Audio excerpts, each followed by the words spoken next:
ఏంటయ్యా ఎన్ని పడ్డాయి? తక్కువ ఎక్కువ? చాలా తక్కువ కదా. చిన్న బోట్ మీద వెళ్ళారు. నైట్ 1 గంటకి వెళ్ళాం సార్. ఉదయం 11కి వచ్చాం సార్. పడదు సార్. ఎల్లంటి వాళ్ళు వస్తాము రావు తెలియదు సార్. కరెక్ట్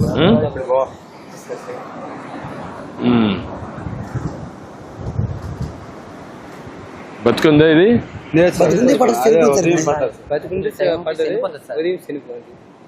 అంటే పడినప్పుడు బతికింది సార్. మేము నాగేగా మ్యాథ్ వేసినప్పుడు వాటర్ అందుకు సార్ చనిపోతుంది సార్. అంటే మామూలుగా మీరు పట్టినప్పుడు అట్నే బతికి రావా? అంటే నీటిలో ఎక్కువసేపు ఉండడం వల్ల కొన్ని చనిపో వస్తాయి సార్, కొన్ని బతికి వస్తాయి సార్. అది బతికి వచ్చిన కూడా బయట వచ్చి దాంట్లో ఏమి బాక్స్ కానీ ఉండవా మీ దాంట్లో? బాక్స్ ఉంటుంది సార్. చిన్న బోట్ లో ఉండదు, దాంట్లో వేసుకుంటారు.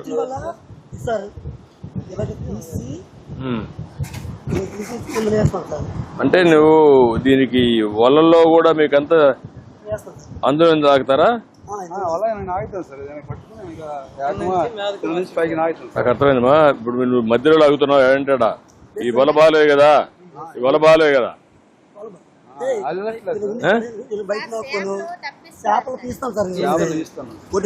నాకు అర్థమైంది. వల కరెక్ట్ గా ఉందా? మళ్ళా దీంట్లో పండగ కూడా వెళ్ళిపోతుంది బయట.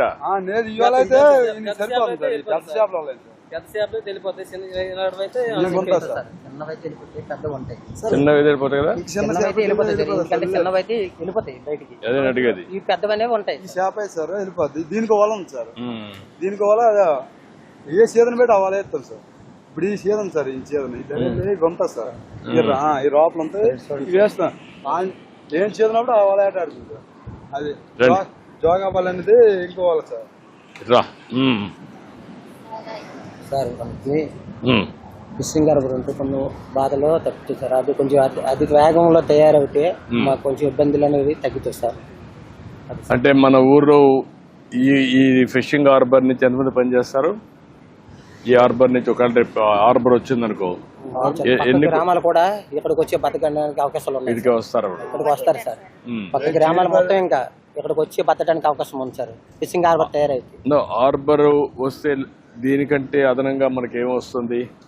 అదనంగా అంటే సార్ మనకి ఇబ్బందులు ఉండవు సార్. వెళ్ళడానికి ఇబ్బంది ఉండదు, రావడానికి సేఫ్టీ ఉంటుంది. ఏ టైం రావచ్చు పోవచ్చు.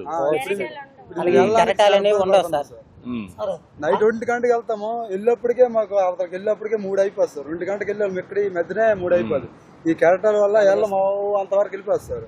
అదే వెళ్ళబోతున్నాం, ఈ సరువులో వెళ్ళిపోతాం సార్. మేము వెళ్ళిపోవడం వల్ల మాకు చేపకు రేట్ వస్తుంది సార్. హార్బర్ నేపథ్యం వల్ల చేప ఏం చేస్తామంటే మేము తెచ్చి ఒక సాగుకరానికి ఇచ్చేది సార్. చేప ఇచ్చే అదేంటే మాకు చాలా తక్కువ రేట్ ఇస్తాడు. అంటే ఇప్పుడు మీరంతా కూడా ఒక అగ్రిమెంట్ చేసుకుంటారా? ఈ బోట్లు వాళ్ళు ఇవ్వడం, మళ్ళా తిరిగి వాళ్ళకి చేపలు ఇవ్వడం, తర్వాత వాళ్ళు కొనేసి మాకు ఇస్తారు సార్. తెచ్చిన చేపలు అనేది వాళ్ళకి మేము ఇవ్వాలి సార్. వాళ్ళు ఏ రేట్ ఇస్తారు? ఆ రేటు వాళ్ళు అక్కడ అమ్ముకొని సగం మాకు ఇస్తారు. శ్రీకాకుళం తీసుకెళ్ళిన తర్వాత అక్కడ 900 ఉంటే మాకు 450 అని ఇస్తారు. అంతే సార్.